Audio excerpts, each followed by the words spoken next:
participants, we are now live. Thank you. Good morning. This hearing is called to order. I recognize the presence of a quorum of the committee members, and members of the committee in attendance are as follows. Vice Chair, Councilmember Ryan O'Neill, Councilmember Kendra Brooks, Councilmember Mark Squilla, Councilmember Helen Gibb, Councilmember Kathy Gilmore Richardson, and Councilmember David O. Thank you all for being here. This is the public hearing of the Committee on Fiscal Responsibility and Intergovernmental Cooperation. The purpose of this public hearing is to hear testimony on Resolution 200406. I understand the state law currently requires that the following announcement be made at the beginning of every remote public hearing as follows. Due to the current public health emergency, City Council committees are currently meeting remotely. We're using Microsoft Teams to make these remote hearings possible.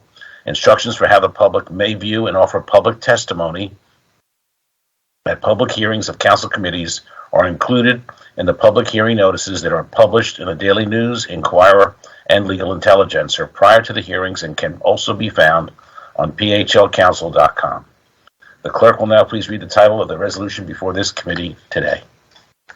Good morning. Authorizing the Committee on Fiscal Stability and Intergovernmental Cooperation to hold quarterly hearings that include monthly reporting requirements to discuss the fiscal position and overarching social impact goals of the city, including and as related to the 5-year plan and the reporting requirements set forth in the quarterly city manager's report, and as submitted to the Pennsylvania Intergovernmental Cooperation Authority. Thank you. I want to thank everyone for being here, for continuing to participate in these quarterly hearings.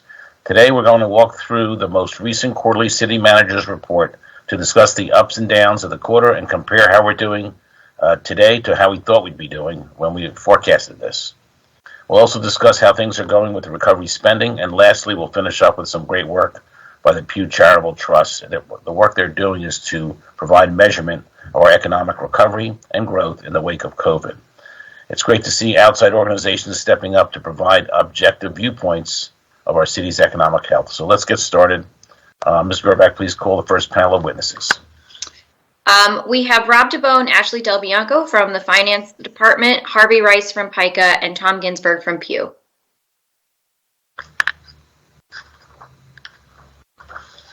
Okay, I guess Ashley or Rob, whoever would like to go first, please proceed, and good morning. Okay, good morning. Thank you. Thank you, Chair Dom and members of the committee. I'm Rob DeBoe. I'm here to testify on Resolution 200406. I'm joined by Ashley Del Bianco and An Hua from the Recovery Office, and Sadia Sitar and Helen Lawhead from Budget, and we'll be tag teaming the presentation. So Sadia, if you can. Okay. So on slide 3, thanks. We give a high-level overview of where we were through the first quarter in terms of revenues, expenses, and our fund balance.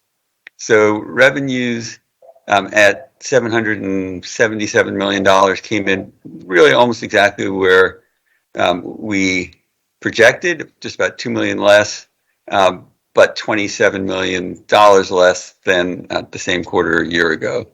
On the expense side, it came in at $1.37 billion. That is consistent with original projections, but $150 million more than last year's first quarter. And I should say those numbers, look scarily different. But the reason is because a lot of our expenditures come out up front, and we'll see that as we go into more detail department by department. So what does that mean for our fund balance? We're now projecting that we'll end the year at about $134 million, which is $47 million more than in the adopted budget. However, it's still only 2.6% of revenues, and that's far below our internal goal of 6.8%, and then even further below the 17% recommended by the Government Finance Officers Association. So on the next slide, we show graphically how our fund balance compares to our goals and the goals from the GFOA. And you can see, even in years like 2019, when we had a fund balance that was historically high by our standards, and even higher than our target, still way, way below where the GFOA says we should be. In the year that just ended, FY21, we ended up at 298 million, which is at the low end of our internal target, and again, well below where the GFOA says we should be. We are projecting that fund balance will drop in 22 to, as I said before, only about 2.5%. And why a fund balance is important is because you need a cushion for when things go wrong. And I think that was one of the big lessons of the pandemic. The fact that we had a larger fund balance than usual meant that we didn't have to do even more painful things than the painful things that we did. Next slide. Goes a little more into our revenues. As you can see, they were right around where projected, and that's largely due to a combination of slightly lower than anticipated tax collections being partially offset by better local non-tax revenue, fees and fines. The year-end projection is about 5 billion. That's less than in the target budget, and we're going to keep monitoring those revenues throughout the year to see whether they have to be adjusted further. And the next slide goes revenue item by revenue item to look at how the first quarter compared to what we anticipated. You see taxes about 5 million lower than anticipated, and made up for almost entirely by the locally generated non-tax revenue. Go to the next slide. And we start to look at the obligation side, and as I said, obligations are right where we thought they would be. They're much higher than last year. That's largely due to things like our new collective bargaining agreements, higher than expected costs related to fringe benefits, and then some of the things that we just added in the transfer ordinance. The next slide goes into our overtime costs. You can see overtime has gone up from last year. Last year was in a bit of an anomaly because of everything that was going on with COVID. But while we're higher than last year, we are about 5 million lower than where we were 2 years ago in the last pre-COVID year, and essentially even with where we were in FY19. It's important to note that back in FY19, we had 600 more employees, and also the base pay that we're working off was lower then because of pay raises since that time. Then next slide, let's take a little deeper look at our obligations. We have, as you know, have concluded collective bargaining agreements with both DC 33 and DC 47 and received an arbitration award for the Fraternal Order of Police. Over our 5-year plan, those labor agreements and award added about $620 million in costs.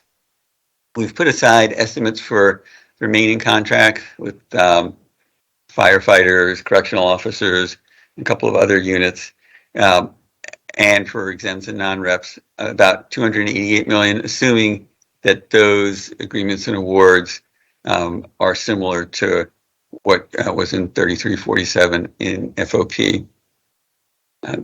We did better in FY21 than we anticipated. We came in about $299 million, which is $220 million higher than we anticipated. But again, we start to see that fund balance go down in FY22, and by the end of the FY22 to 26 plan was approved by PICA, we're down to about 66 million. And PICA rightly points out that that's one of the risks in the plan. Our revenue forecasts incorporate what happened in 21, the higher base, but our economists do not think we should be adjusting our growth assumptions. And we will continue to monitor that, and you'll see as we propose a new 5-year plan, we'll have done a deeper dive into what changes we need to make there. new costs, and we talked about that before. And with that, I'm going to flip the presentation over to Sadia to talk about leave usage. Good morning, Chairman Dom and members of the committee. My name is Sadia Sattar, and I am Deputy Budget Director for the Budget Office. I appreciate being here to represent, to talk today about the city's leave usage. As you can see, as of September 30th of 2021, our leave usage for the quarter was at a median level of 20.3%. It is higher than where we ended in fiscal year 21 in quarter one, where we were at 12%. But it is lower than where we ended fiscal year 20 quarter one at 23.7%, which was, of course, the last pre-COVID year. There still remain concerns with some public safety agencies, public-facing agencies, in particular streets, sanitation division, police's uniform staff, and of course prison staff with regards to leave usage. And we believe that the main drivers of leave usage, of course, include COVID and non-COVID specific factors. As far as COVID specific factors are concerned, they are related to employees' health, and of course the need to take care of their kids and family members, and the need to quarantine and isolate as well. Next slide, please. Here is a chart representing the city's full-time positions as of September 30th of this year. You can see that when we adopted the budget, we have budgeted for about 31,033 positions. Where we are now is about 27,000 positions, so we are about 4,000 positions under budget. This is a decrease of 200 or 0.7% full-time positions from fiscal year 21 year-end actuals, and is a decrease of 1,052 full-time positions from this time last year. And that includes about 826 positions in the general fund. Next slide. Something that we also show in the QCMR is our performance measures for programs. About 109 performance measures are reported in the quarterly city manager's report. For the first quarter of fiscal year 22, we reported about 73 measures being on track or meeting or exceeding their targets. Unfortunately, we also report that 33 measures will not be meeting or exceeding their targets. Next slide. In the QCMR, we divide performance measures into key functional areas. These include public safety, health and human services, children and family services, commerce, planning and development, transportation and infrastructure, as well as operational support. And the agencies that kind of meet those key functional areas are listed below. As I mentioned, we have about 73 measures that are meeting or exceeding their targets. Here are two examples that are meeting or exceeding their targets. For the Department of Licenses and Inspections, the demolitions performed measure is exceeding its target, having already performed 108 demolitions year to date in fiscal year 22. For homeless services, a measure that is meeting or exceeding its target is households provided homeless prevention assistance. As you can see, our target is 1,400 households from OHS, and the department has already provided assistance to about 314 households in the city. We also have measures that unfortunately did not meet or exceed their targets. However, they have seen an improvement from the same time last year, but have not returned to fiscal year 20 or pre-COVID levels. A good example of that is streets. On-time trash collection continues to not meet its target. Similarly, with the recycling rate that has also not met its fiscal year 22 target as of yet. And another example is the free library, where we see teen program attendance still not meeting pre-COVID levels. So as you can see in fiscal year 20 quarter one, we had about 16,304 teens participate in these programs. And unfortunately, as of the end of this, the first quarter of this fiscal year, under 3,000 have attended so far. Next slide. We also wanted to give you a snapshot of where we were when we ended last month, which is October. I know that Rob just spoke to you all about how we ended the first quarter, but we also wanted to give you a snapshot of how we ended in October. So as of the end of October, we have completed about 33.3% of our fiscal year. The general fund spending year to date has been about 34.3%. That accounts for about 8.3% of obligations, or $439 million in spending just from the general fund alone. And here is a chart showing you where that funding is coming from. So in Class 100, we were projected to spend $279 million in October. We've spent about 309, so about 30 million over projections. In Class 200, we're about 55 million under projections. Class 3-400, about 4 million under projection. And Class 500 and other classes, about almost 5 million over. But given all that, we are still 23.8 million under what we had projected to spend in the month of October of this fiscal year. Next slide, please. Here's a good graph kind of showing you which departments are spending about, departments' year-to-date obligations as a percentage of their total appropriations. And we like to show departments of adopted budgets about $5 million or more. So you can see that, for departments, as we are around 33.3% over the fiscal year. Commerce has spent about 80%. And I know this includes a big expenditure in Class 200 as well, to the Convention Center. Then we have a DBH-IDS, again, having spent 70%, followed by DHS and OHS, and then, of course, the Sinking Fund Commission. Next slide, please. Our last slide, having to do with our year-to-date spending through October, includes a look at Class 100 spending in city departments of adopted budgets of $5 million or more. Again, we've talked a lot about overtime being a factor in public-facing departments, streets being one of them, street sanitation to be exact, and streets continue to overspend in its Class 100, along with, of course, Parks and Rec and other departments such as the DA. Of course, as you're all aware, in the mid-year transfer, we did fix the structural deficit in Class 100 in the DA's office, so we hope to remedy that moving forward. I believe that concludes this portion of the fiscal stability hearing. We can turn it over to Ashley unless you have some questions. I do have some questions. I don't know. Should we wait for all the panelists to present, then we can ask the questions maybe? Sounds good. Okay, so I guess our next panelist is Harvey Rice from PICA. Oh, sorry. We actually have the recovery part of our presentation. Okay, go right ahead then. Sure. Yes, good morning. Thank you, Chairperson Dom and members of the committee. My name is Ashley Del Bianco. I am the Chief Grants Officer for the city and the Acting Recovery Officer.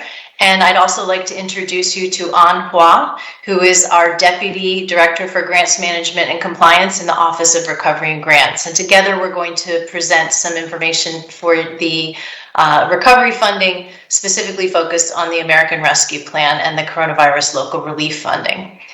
So I will ask for the next slide. So we're going to include, as I said, American Rescue Plan funding and local fiscal recovery funds, and then talk a little bit about relief to recovery and some of our next steps. I'm going to turn it over to An to present on the American Rescue Plan so far. Next slide, please. Thank you, Ashley. Hi, everybody. Thank you so much for having us here today. And Ashley said, I'll be providing information about the funding that the city has received through the American Rescue Plan. So far, the city has received $14 million in funding from CDC for vaccination-related activities, $42 million in home funds from HUD for homelessness assistance, $48 million in ELC funds from CDC for testing, 85 of which must be used on school reopening activities, $58 million in emergency rental assistance from the U.S. Treasury, and $1.39 billion in the coronavirus local fiscal recovery funds from the U.S. Treasury. And this is one of the funds that is the most flexible. And so far, the city has received 50% of that amount, and another 50% will be sent to the city in about a year, which is, I think, about July of next year time. And besides the American Rescue Plan, the city has been engaging with FEMA to apply for FEMA public assistance funding, and those funding are primarily for COVID and vaccine-related activities. Next slide, please. And particularly for rental assistance, nationally there are about $21.5 billion in the American Rescue Plan for emergency rental assistance. of which Philadelphia has received 58 million in funding. And that's in addition to the 104 million that the city has received through the U.S. Treasury and the Commonwealth from the Consolidated Appropriation Act of 2021. The Emergency Rental Assistance Program started in May 2020 to provide support for tenants and landlords affected by the COVID-19 pandemic. And since then, city has provided over 156 million in support to over 19,000 households, with household in Central North, Lower Northeast, West, and Southwest of Philadelphia representing the highest area of rental assistance distribution. The link on the slide here, phlrentassist.org, is the entry point for applicants, and also provide really great data points of how many applicants the city has received and how much funding have gone through and who. And that dashboard is being updated weekly. Next slide, please. And of the total amount that the city has received for rental assistance, the city has successfully distributed 83% of the total allocation received to date. And in the American Rescue Plan, it allows for the U.S. Treasury and the Commonwealth to engage in reallocation of unused funds from jurisdictions that have not distribute less than 65% of their initial allocation. So through that process, the city has received an additional 29.4 million from the Commonwealth, and that is about that 29.4 million is enough for about 5 to 6 weeks of rental assistance. We don't know about the timing of the federal reallocation process, but we are actively advocating and tracking this process. It's important to note that although the cities received tremendous support from the American Rescue Plan and the Consolidated Act, there's still a continued need for rental assistance. And based on the number of unduplicated pending applications that the city has received, we estimated that household needs a total of 159 million in additional funds to be able to clear the current rent and the utility arrears. Next slide, please. Now I'm going to turn over to Ashley Del Bianco to talk more about the coronavirus local fiscal recovery funds. Thank you, An. Next slide, please. So I'd like to talk a little bit more about coronavirus local fiscal recovery funding. And this is the more specific funds directed as part of the American Rescue Plan directly to the city as part of overall relief to state, local, territorial, and tribal governments. You'll see that as part of the American Rescue Plan, that included $350 billion worth of this type of more flexible relief. For local governments, as An mentioned earlier, the funding comes in 2 tranches. We have 50% that we received within 60 days of the enactment, which fell within last year's fiscal year and carries through to this year's fiscal year.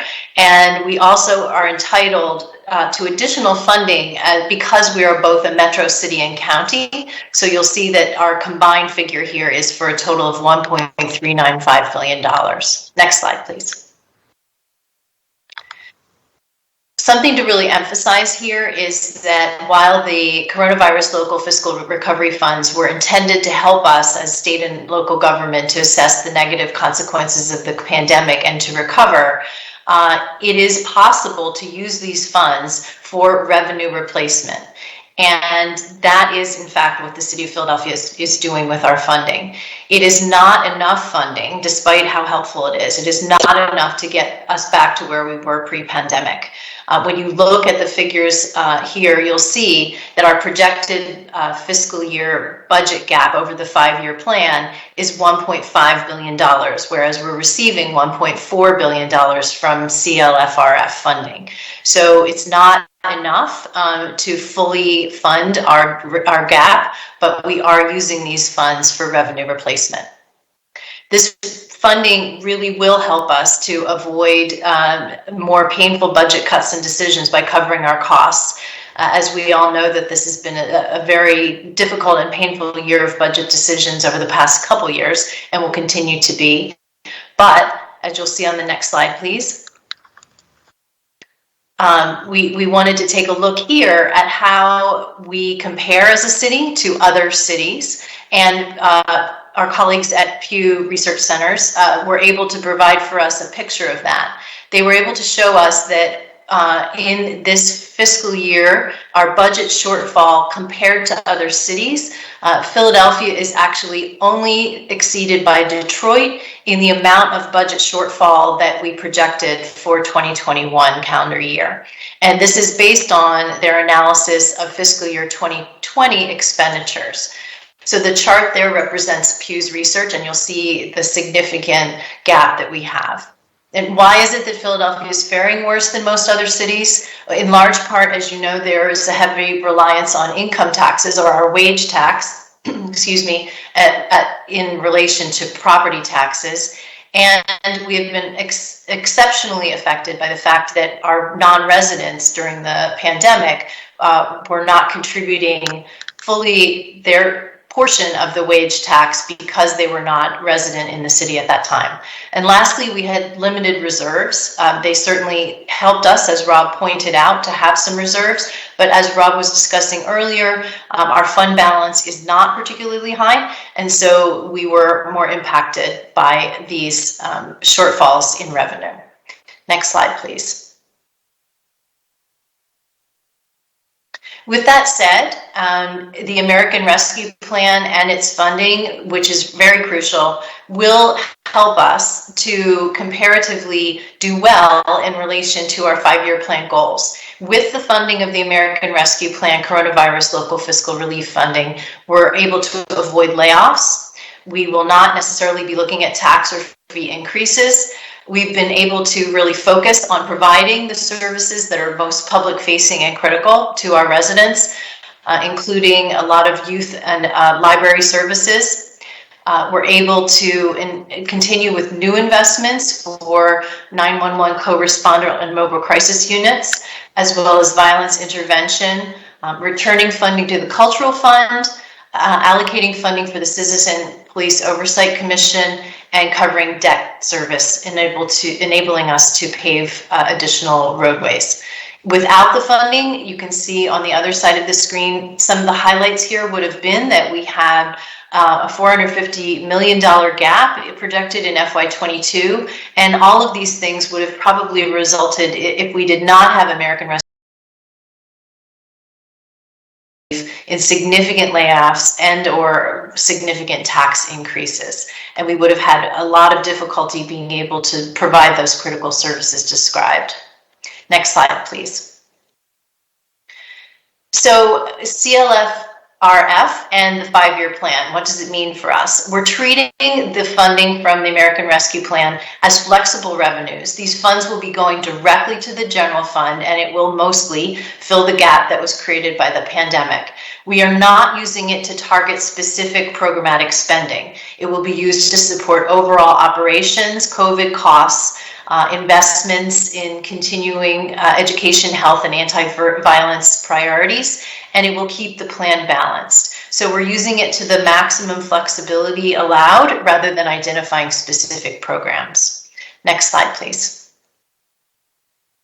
I also wanted to highlight for you some of the other key funding sources to track in Pennsylvania. As noted, the American Rescue Plan provided local and state funds, and so the state funding from CLFRF is noted here at $7.3 billion. We are anticipating, from what we hear, that could be used to balance the Commonwealth's budget in the similar vein as to what we're doing in terms of using it for revenue replacement.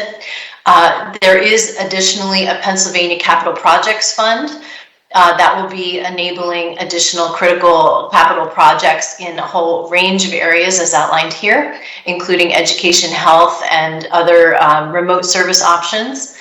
We also can be looking at $350 million across the state for a Pennsylvania Homeowner Assistance Fund. This is different than rental assistance. This is directly for homeowners and will assist with mortgage delinquencies and defaults. And it can be used for mortgage payments, homeowners insurance, utility payments, and other specified purposes as part of the plan. So there's flexibility there as well. That, again, is administered by the state.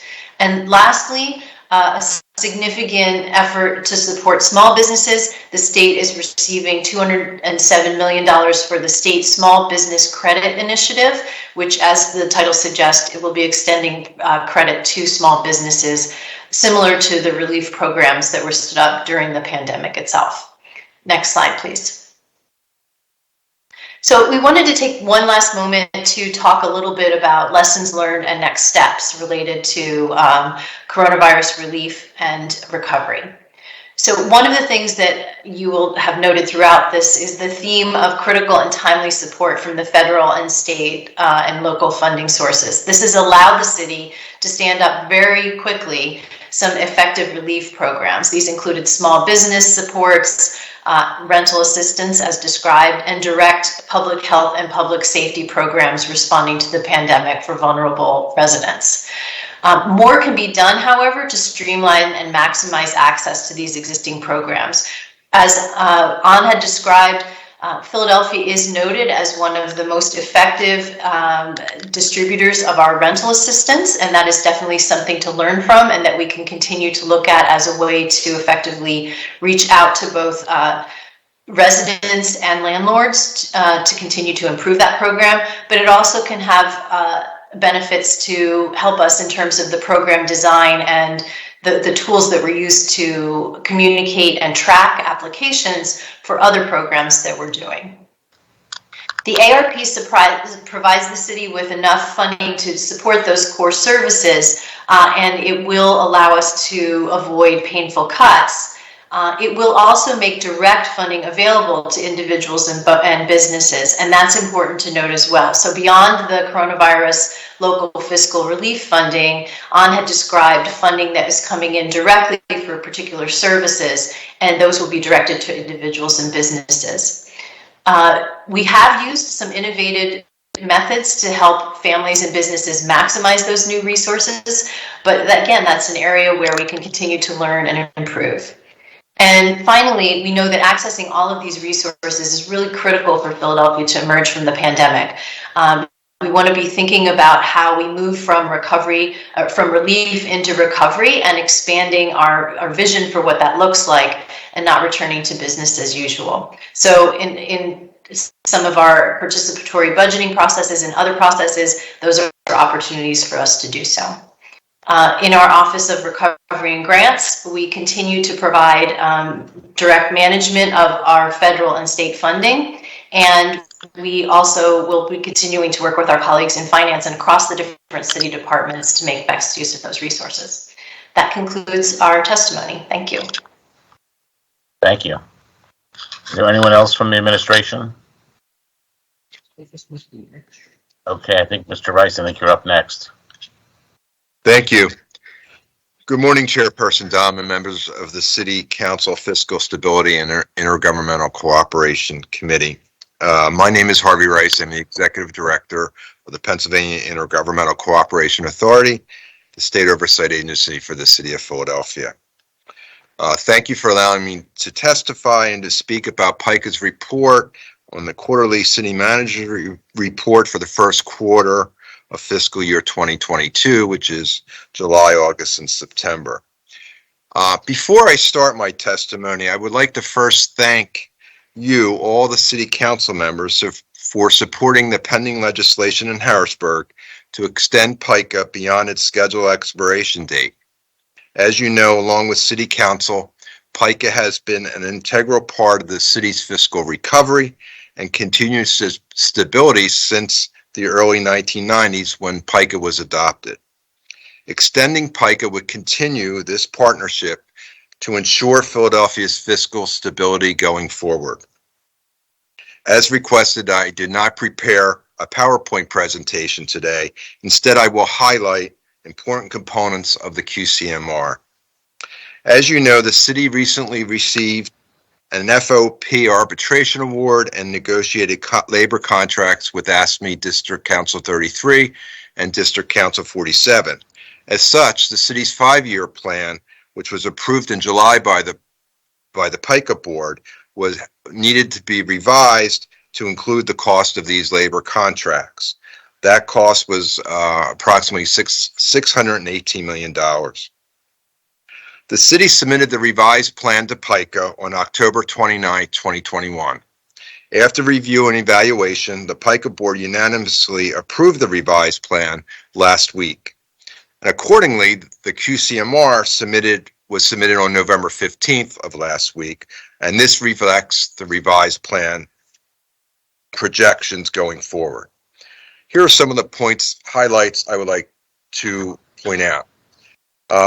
The 21 year-end fund balance is now estimated at $219 million, almost $220 million higher than previously projected, which was $78.7 million.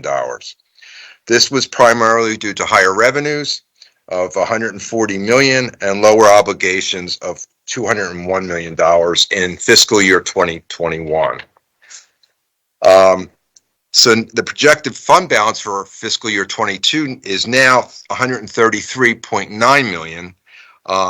However, while it's higher than in the original plan, it only represents 2.5% of the total obligations, far below the city's own target of 6 to 8%, and also far below the DFOA's recommend of 17%.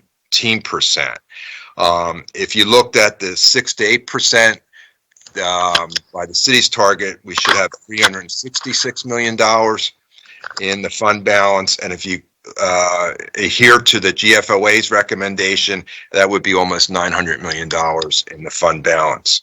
So we are significantly low. And if you look at the new revised plan, while the fund balance has increased through 4 of the years, the last year it's precariously low at $66 million. So another highlight, the QCMR projects a recession and reopening reserve of for FY22 of $42.5 million, and a labor reserve for future labor costs, because there's some unions that smaller unions that haven't been negotiated yet, and also the firefighters has been arbitrated, but is being voted on now, and so there's $27.7 million in FY22, and also reserves throughout the revised plan. The ARPA fund usage was decreased in the revised plan for FY22 from $575 million to $250 million. This difference is projected to be used in latter years of the revised plan. Overtime cost, as you know, PICA has been very concerned about the increasing overtime costs. They've been increasing every year since 2011, since PICA has been monitoring it. It projects at $185.4 million, about the same level as fiscal year 2021. However, this represents a decrease of about $22 million from fiscal year 20, which is the last year prior to the pandemic. And to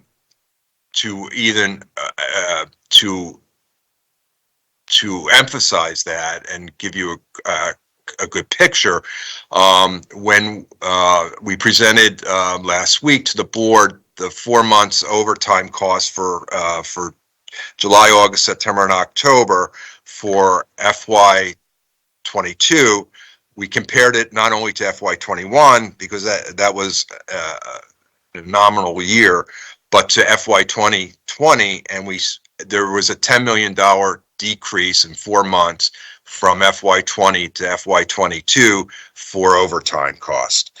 So, and I know we're talking about the QCMR, but when you look at, I just wanted to give you a highlight of the revised plan. This revised plan has contributions to the BSR in the fiscal year 25. In the original plan, there was no contribution in any of the years to the BSR. Why we would like to see it increase to more years of deposits in the BSR.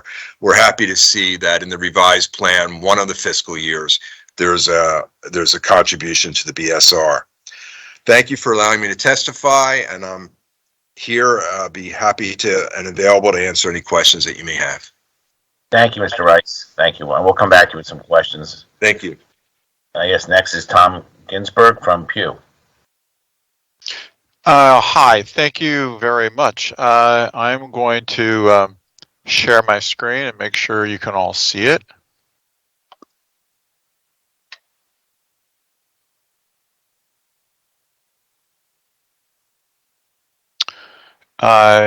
And there. Is that all clear to everybody now? Could you see my screen? Yes, we Great. can see it. Wonderful. So thank you very much for this opportunity, Councilman Dom and City Council members. I am Tom Ginsberg of the Pew Charitable Trust Philadelphia Research and Policy Initiative. We conduct nonpartisan independent research and engage with officials on key issues facing Philadelphia. Last month, we launched our interactive dashboard on businesses and jobs in Philadelphia. The free dashboard makes it possible for policymakers, business representatives, and anybody else to monitor the financial health of establishments as it changes every quarter or month based on constantly changing credit bureau and government data on tens of thousands of businesses. Apart from the taxes they pay, are Philadelphia business establishments staying ahead of their bills? How are certain corridors and sectors faring, such as restaurants, hospitality? And citywide, how fast are jobs and establishments being restored? The answers in this data can provide some insights for legislative and regulatory initiatives and programs, such as pandemic relief. By our count, federal, state, and local governments distributed at least $3 billion in COVID relief loans and grants to Philadelphia firms last year. The dashboard can give a window on those funds' impact in the past and the needs going forward. I'm going to give you a few snapshots here, although the tool is far more comprehensive than I can show you here.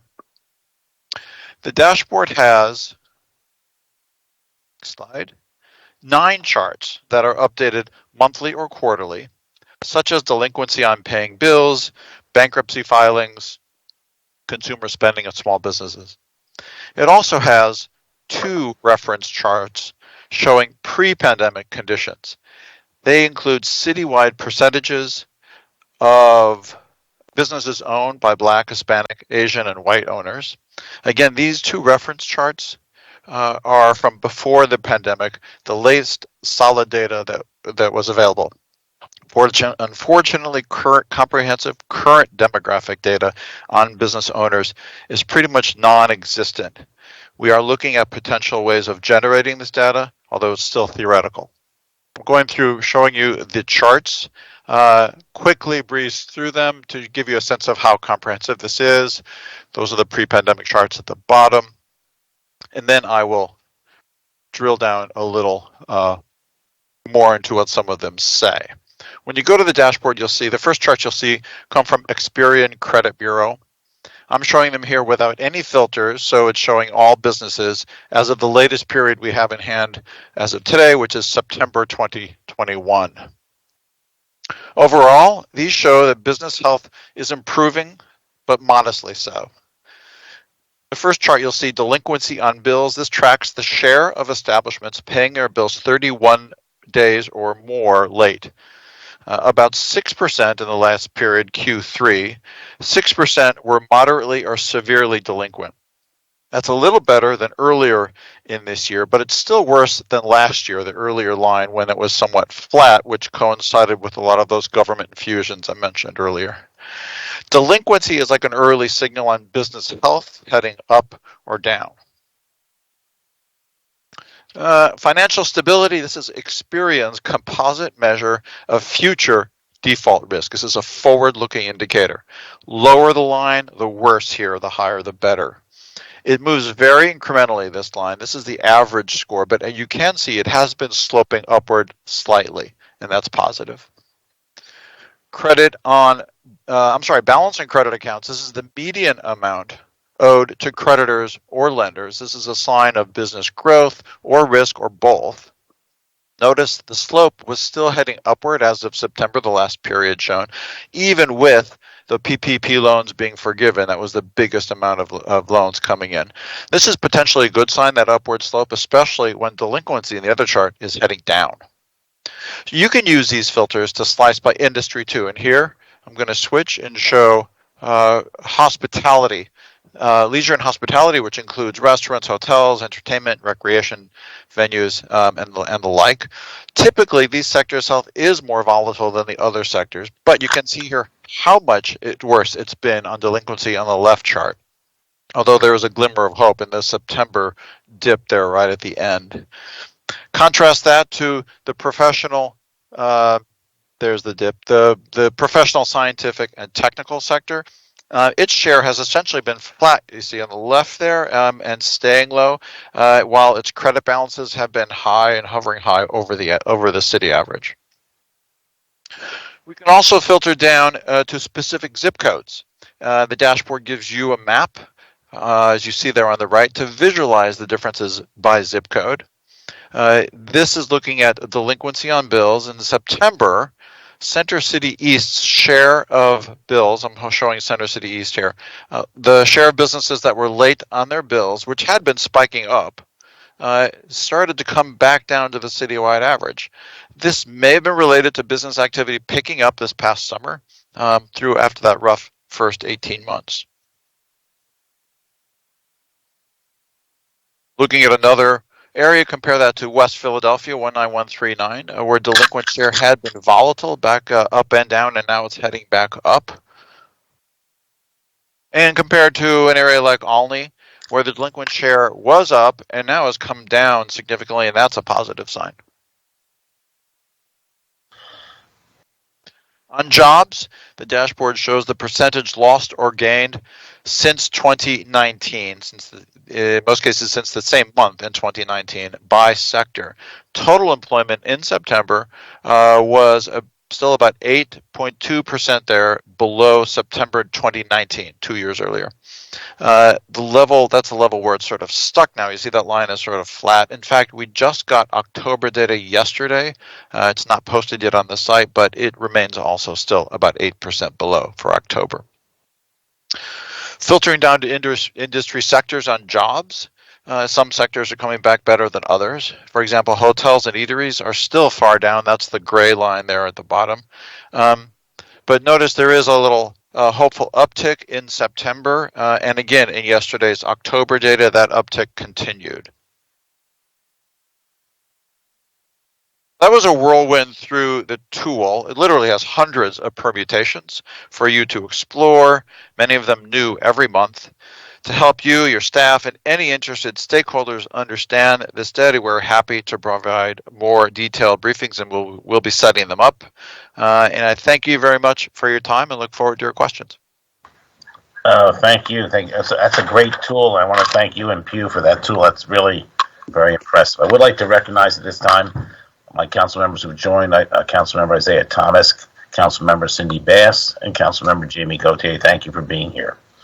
So I have several questions. I know that I believe Councilmember Gim and Councilmember Gilmore Richardson have a question, but let me start off by asking our Finance Director, Rob DeVoe.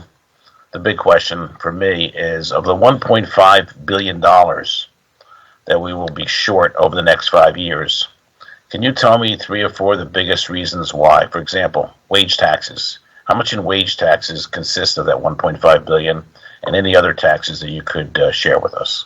Yeah, and just to go back to that slide. So that $1.5 billion was where we were before we received the American Rescue Plan money. So we're not facing that kind of gap now. But looking back at what caused it, yeah, the big thing was a drop in revenues. And wage tax was a big part of that, including the hit to the non-resident portion of the wage tax, since if you're a non-resident and you're required to work from home, you don't have to pay it. I think that's probably the biggest single driver of the decrease, but all of our taxes were projected to be lower than where they were before the pandemic. But the wage tax is the single biggest hit because it's our single biggest tax.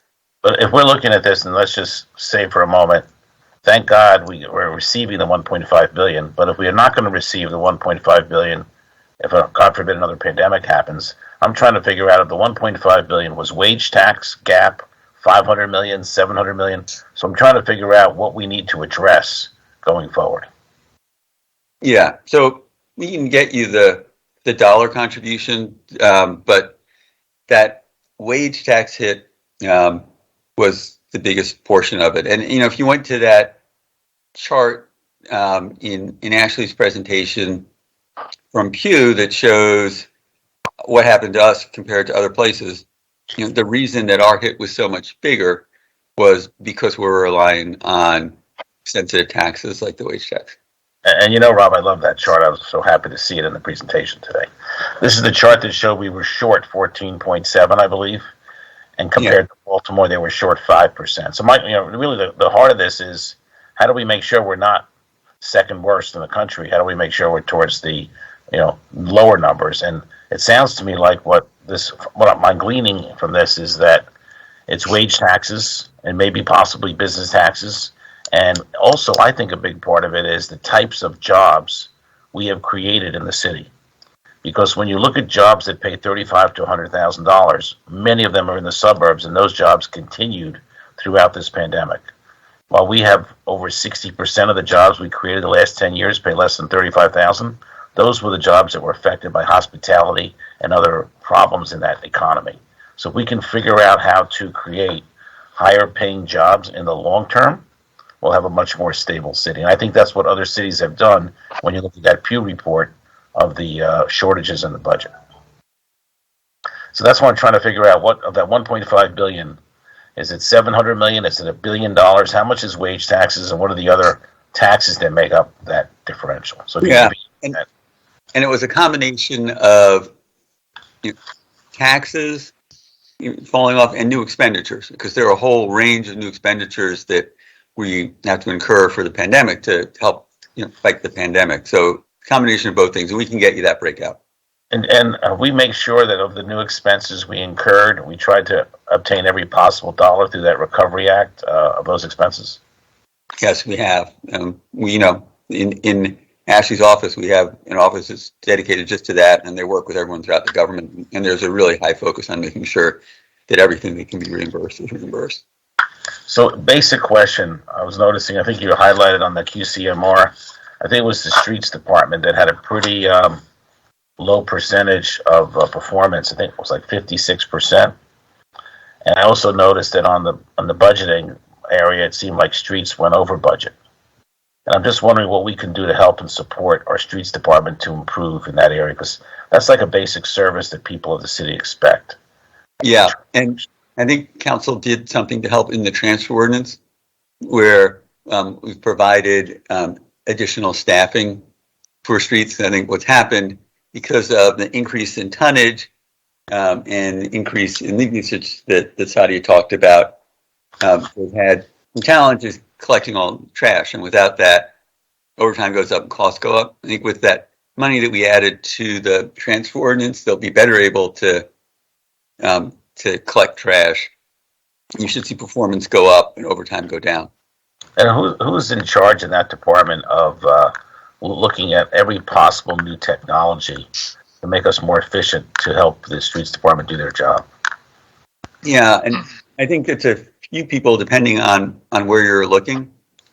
So for example, we're looking at moving to LED lights. So people, I think Rick Montanez is the person who's looking at that. On the sanitation side, it would be heads of sanitation looking at the best possible ways to deliver that service. And I know their administrative section, led by Chris Newman, also is constantly looking at ways to improve efficiency and to deliver their service at the lowest cost possible.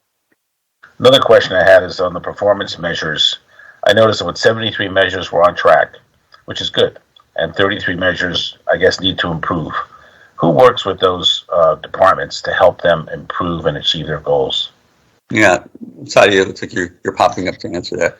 Yes, I'd be happy to take that question, Council Member. So we track measures on a quarterly basis, as well as during the budget process. And my unit in the budget office, and working with our budget director, Marissa Waxman, we work with departments directly to see how their measures are on a quarterly basis. Should they have any revisions, we note those. We actually just sent Harvey and Gus and PICA a document that shows how targets have changed for certain departments.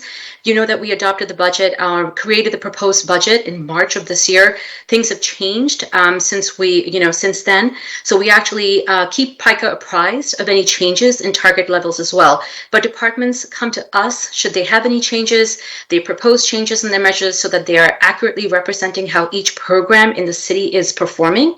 And we then make sure that we stay on top of that and we help them track them. Yeah, I guess my question, I appreciate that, but my question maybe is more driven by operational people who can make it more efficient. In other words, if we have a department that's not performing well, it may not be their fault. It may be that they have the wrong tools to do their job, and who can come in and help them with the tools to become more efficient? Mm-hmm. That's my question. Do we have that person in government, right?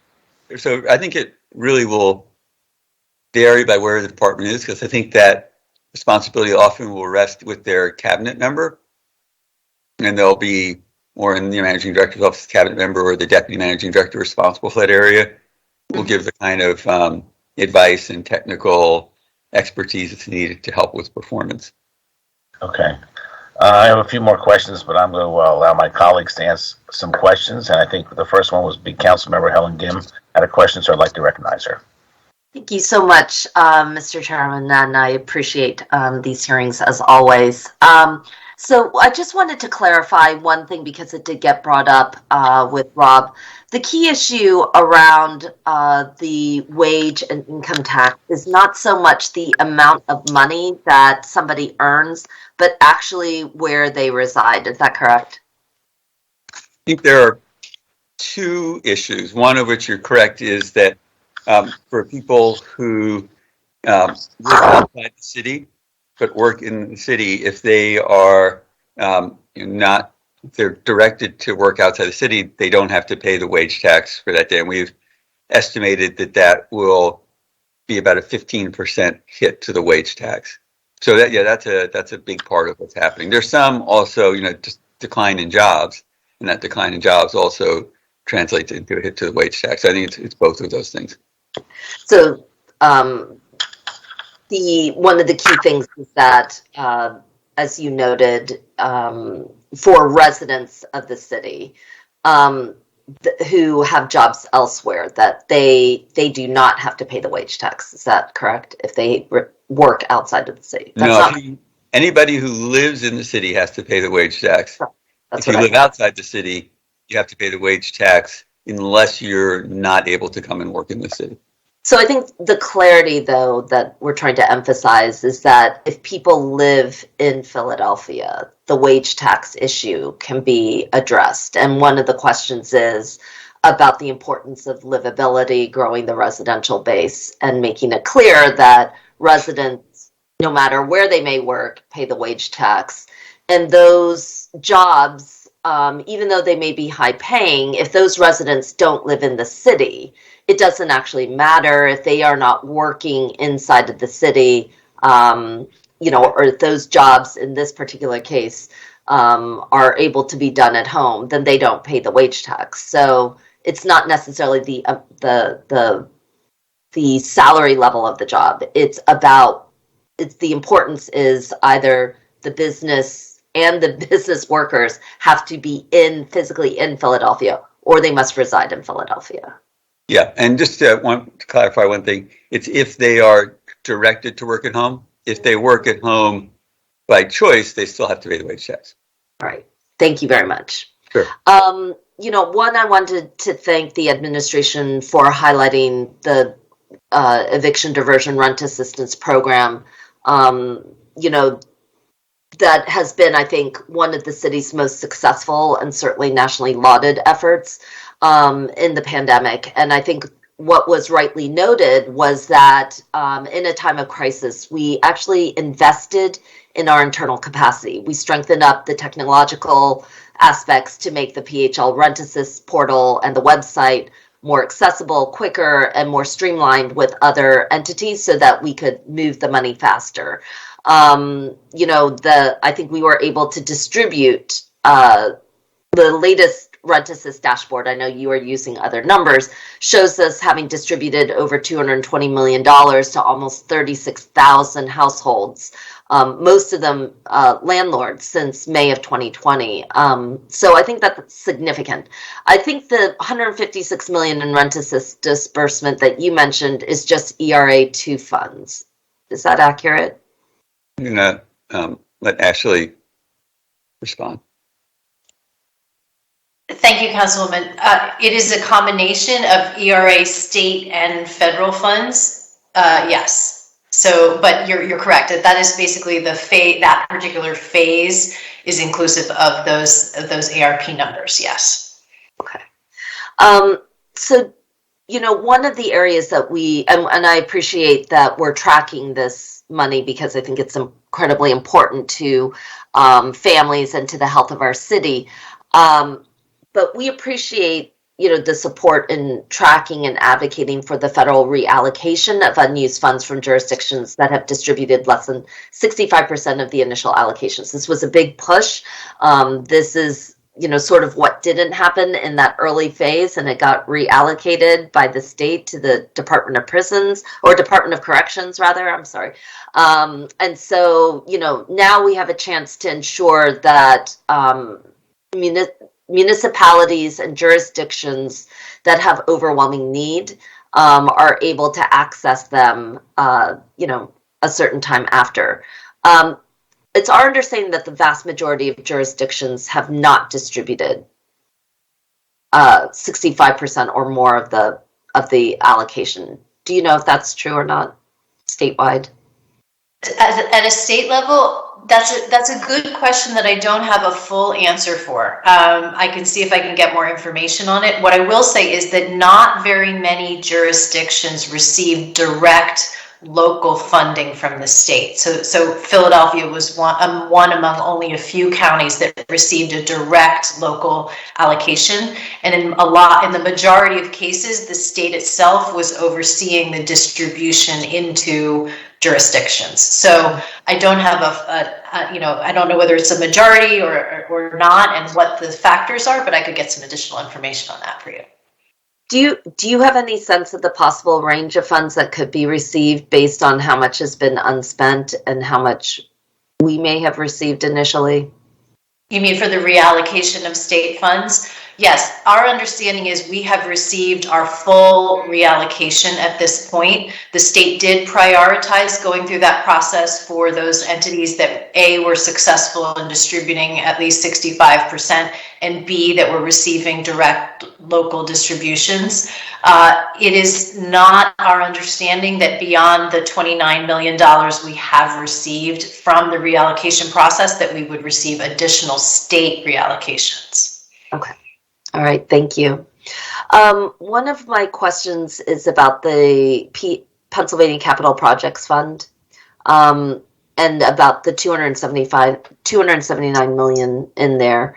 As you know, there's been a lot of talk about aging school buildings and the fact that in September of this year, I think when SLA Bieber had to close down because there were no functioning bathrooms in the entire school, it was the 12th school in 2 years to actually close. There's a heavy and huge need to remediate and modernize our schools.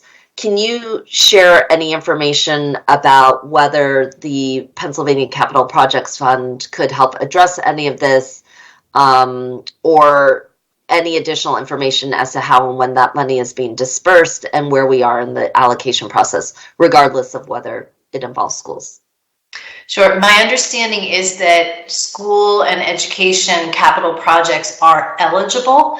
My understanding would be, though, that basically these funds would have the same criteria as capital project funding typically does. They have not expanded the criteria. So if, in fact, the short answer is if the type of projects that you're thinking of or describing fall within the existing grant eligibility process, which I believe they do, but I'm not certain, not having read the Capital Projects Fund eligibility closely recently.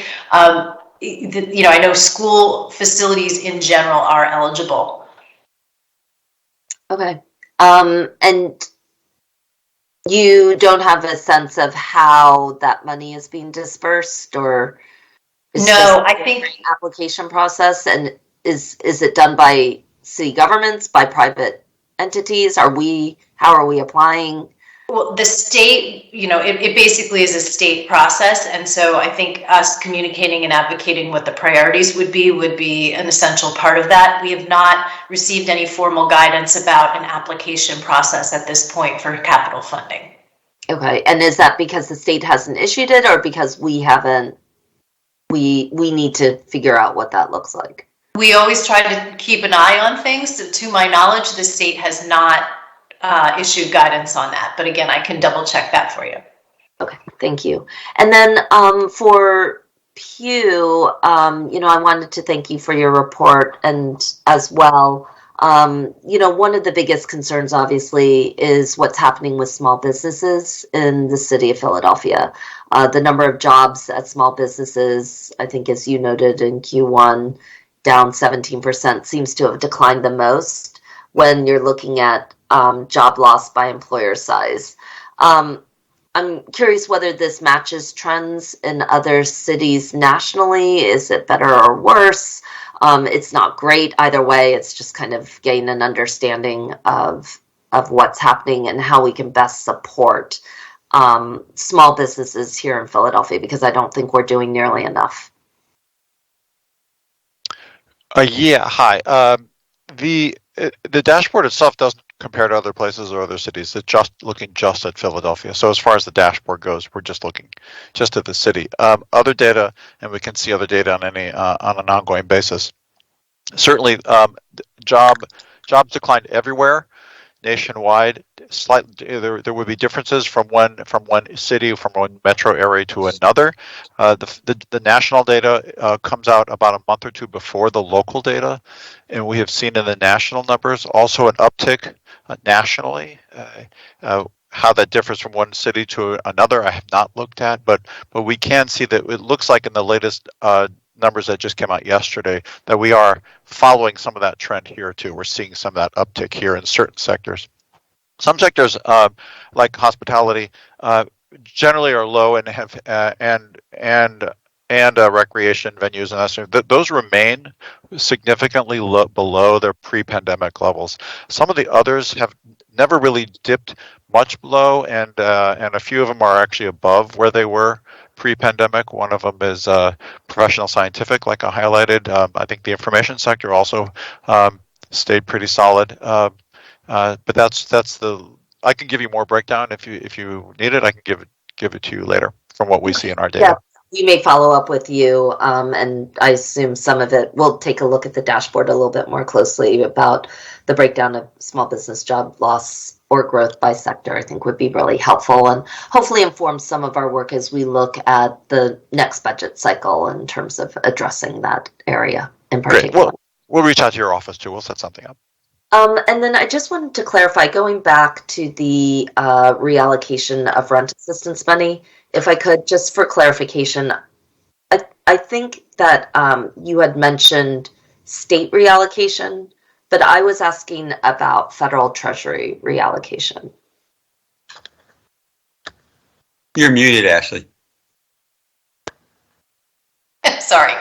The federal treasury reallocation process is just getting underway. My understanding is that federal treasury is going to do this in two tranches. First, they will look at reallocation of federal funding to the states from states that have not fully spent down their funding. So that's process one. Process two is then distributing to jurisdictions who have been successful from those other jurisdictions that have not. The only thing we've been asked to do thus far is to certify the spending that we have made on the federal rental assistance, which we have done. And we then also need to issue a formal request for additional funding. And that is due on the 30th, and we're preparing that now. So there is no other process that we are aware of, or that beyond giving us instructions as to kind of those general guidelines about how they will handle reallocation. We do not have additional information from the federal government on that, from U.S. Treasury. And that's the 30th of November? Yes. Okay. And do we know how much money is potentially, do we have a sense of the possible range of money that could be available? We do not. Okay. But it's just underscoring again that there looks to be a potential for 2 phases of a federal reallocation that would extend the rent assistance to the city of Philadelphia. I assume, based on all the information that we've got, that we're among the most successful cities in the nation. I mean, we're not even just talking about Pennsylvania, but in terms of national distribution success, that we would be pretty much at the top of the list. Yes, I would agree with that assessment, yes. Okay. And thus a strong candidate for additional rent assistance money coming through the federal government. Yes. Okay. All right. Thank you. Those are all my questions.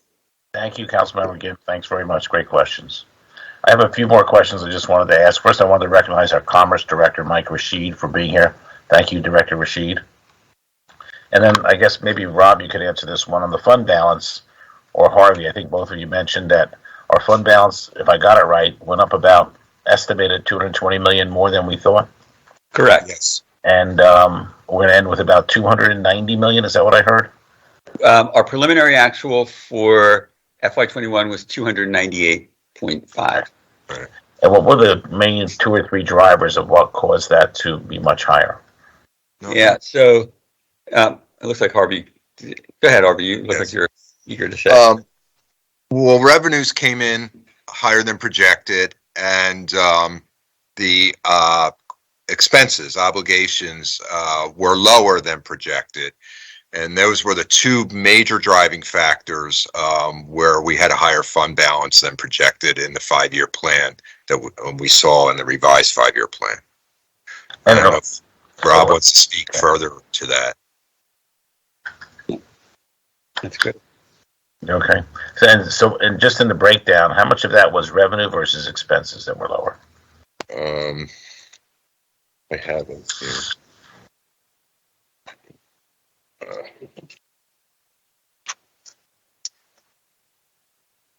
So it's 140 million in revenue and approximately 200 million lower in obligations.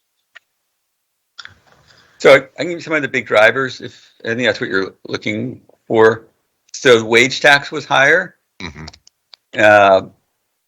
The sales tax was higher, and the BERT was higher. So those 3 together were about 100 million. And what's interesting is there were a lot of things that broke our way by a little, and because they're so big, they add up to a lot. And then our benefits came in lower. Health benefits, and even our salaries came in. And salaries came in like 1% lower, but because our salaries are 1.8 billion, that's $18 million. Let me go back to something, Harvey. I want to make sure I understand what you said. You said 140 million more in revenue and 200 million less in obligations. Right. So that would that be a difference of 340 million?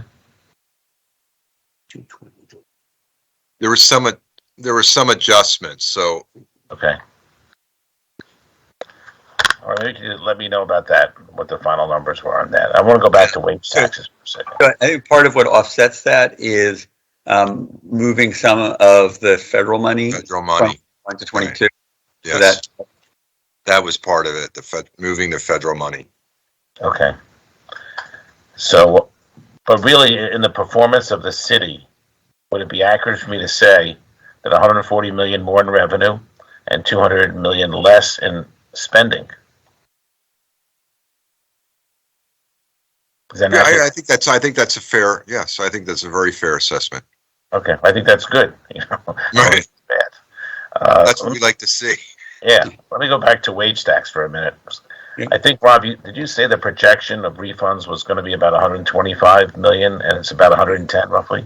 It came in just a little under 100, so that's part of the difference is refunds, while still really high. In the high 90s, we're a little lower than That project. And what fiscal year would that be for? That you're counting that? 21. 21. And when does that end? When do people cannot continue to apply for a refund? By what date? So they can continue to apply for refund, and if I get this wrong, Frank should jump in, for 3 years. 3 years.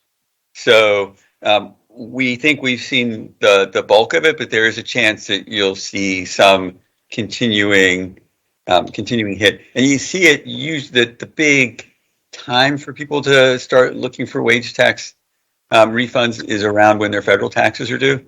So you see the spike in the spring, and we could see that this year, that there was a really big hit for a couple of months around then, and then it drops off and it hasn't moved much at all. What are you projecting for next year on refunds for wage tax? I think it's 70 million.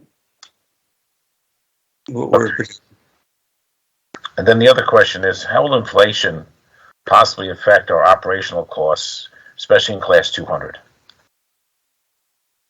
Yeah, so I think that will create some strain for our costs. If as everything goes up, we should probably see some strain. There may be some offset to that in terms of on the revenue side.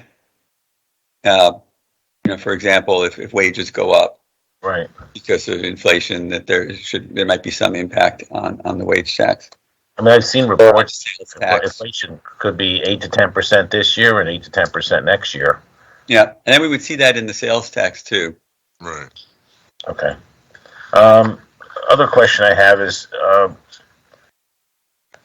this is just an example of the operational performance measures. We're talking about the free library, and we talked about the team program attendance in the chart. And the team program attendance for fiscal year 22 was like way down. So is there someone on that team that could say, you know what, let's notify all the Philadelphia high schools, 9th to 12th graders about the team program and make sure they're aware of it? That's what I'm thinking about. Yeah, I think that was part of it. I think also part of it is, letting people know that libraries are back and that they're open and that the hours are predictable. So, there's definitely outreach to be done to make sure all of that is known. Okay, and the last question I have, well, maybe not the last, but one of the last, is I'm trying to get your opinions on this. I hear from people all over the city, like, there's a shortage of employment. Okay, there's not enough people to work in a lot of these jobs. And I'm just wondering, where did these people go? Why don't we have enough people? Like, what's going on? Council member, I ask that question to my staff and to our economists every day almost. I can't understand it. Why the unemployment is so low, but there are businesses that, anywhere you go, they're looking for help anywhere you go. Right. Any type of business, whether it's retail, yeah, and it's not a local phenomenon. Entertainment. Yeah. No, it's a national phenomenon. Right. It's Mike Rashid. Oh yeah, that's I great. can say a couple words. As you know, I'm one of the co-chairs of Ready Set Philly, which is a city government and business coalition that has come together to try to get people back to work. We've done surveys and studies, and as Rob was saying, this is all part of what's called the Great Resignation, nationwide. But we studied people here in Philly, and the number one reason that we got from our surveys was people felt what they call safety and security was the number one reason. And when we delved into that reason, safety and security, the number one factor in safety and security was the pandemic and safety coming to work for those people, especially in the hospitality industry, who have to face out to people every day. but also from working parents, who have to send their children to childcare, and the concerns with sending their children to childcare, which seems to be bearing out right now. And then also there's the overall concern about physical security, whether it's gun violence, crime, whatever, that is continuing not only in the downtown areas, but even more so in the neighborhood areas. And so people are just saying, I don't want to get out. I don't want to go out. And if I can, I'm going to just quit my job. So people are withdrawing themselves from the workforce. Do we expect that to change in the next 6 months, or we're not sure? There are articles that have been written, and I read one as recently as this week, which says they expect it to change. They expect things to get better, hopefully as the pandemic wanes and childcare, some adjustments are made for childcare. But I don't think we expect it to happen very, very soon. And while we have you, Director Rashid, do you have any idea? I heard that in November, that 36% of the offices were open. You have any idea what number we're going to be at in January or February on the offices open in the city? No, we talked to employers in the city, and they are being very cautious, council member, in terms of pushing people to come back. They're letting people and supervisors make choices. Choice seems to be something that's very important. You don't want to make people do something they don't want to do. So we haven't, to be honest with you, we have not heard any predictions.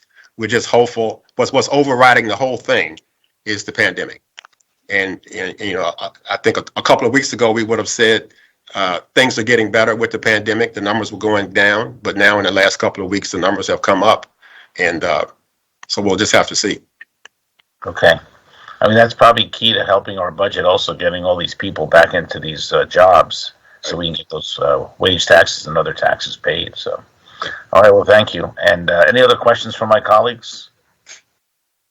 As council, council member, if I can just say, I'm sorry, council member, if I can just say one thing, there is a bright star on the horizon, which is sort of immune to the pandemic, and that's our biomed and tech industry here in Philadelphia.